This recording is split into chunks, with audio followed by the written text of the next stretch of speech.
পাহাড়ি জনপদের পশুর হাটে কোরবানির মৌসুমে যখন জমে উঠেছে বেচাকেনা, তখনই ছড়িয়ে পড়েছে অজ্ঞান পার্টির আতঙ্ক।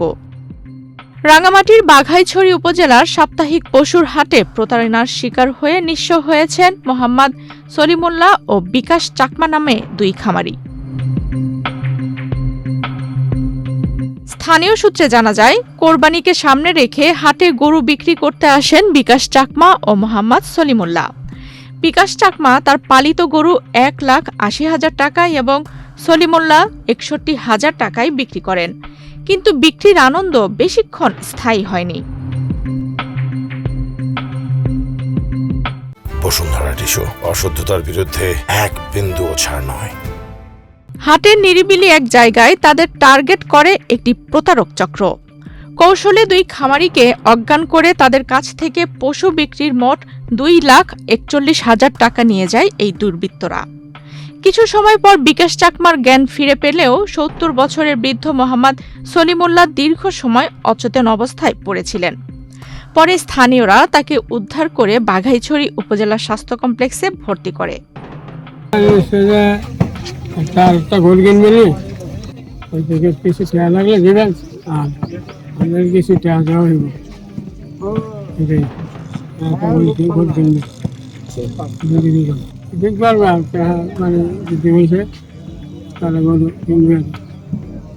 ঘটনার পর এলাকায় ছড়িয়ে পড়ে আতঙ্ক।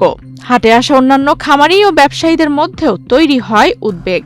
অনেকেই এখন নিরাপত্তা নিয়ে শঙ্কায় রয়েছেন। আমার জানাতে পারে বাজারে গরু বিক্রি করতে আনে, গরু বিক্রি করে, গরু সকাল 8:30 দিকে বিক্রি করে গরু 61,000 টাকা। তো ওনারা বয়স্ক একটা লোক বলতেছে আমার কিছু টাকা দেন, আমি গরু কিনবো, কতক্ষণের জন্য, কয়েক ঘন্টা পরে আমি আপনাকে টাকা দিয়ে দেবো বইলা, মানে ওনার চেতনা না আসুক কিছু নানাকে দাঁড়ে নেয়, উনি মানে কি অজ্ঞান হয়ে যায়। পরে ওনার কোমরের যে 61,000 টাকা ছিল এই টাকাগুলো নিয়ে যায় বয়স্ক করে একটা লোক। বুঝছেন, এর থেকে উনি মানে বাজারে দুইলা করে দেয়, তারপরে ধরে মেডিকেলে নিয়েছে। ডাক্তার বলতেছে এখন 2 ঘন্টা স্লাইন মারছে, প্রাথমিক ট্রিটমেন্ট দিচ্ছে, 2 ঘন্টার ভিতরে তুমি জ্ঞান না ফিরে খাগড়াছড়ি নিয়ে যাওয়ার জন্য।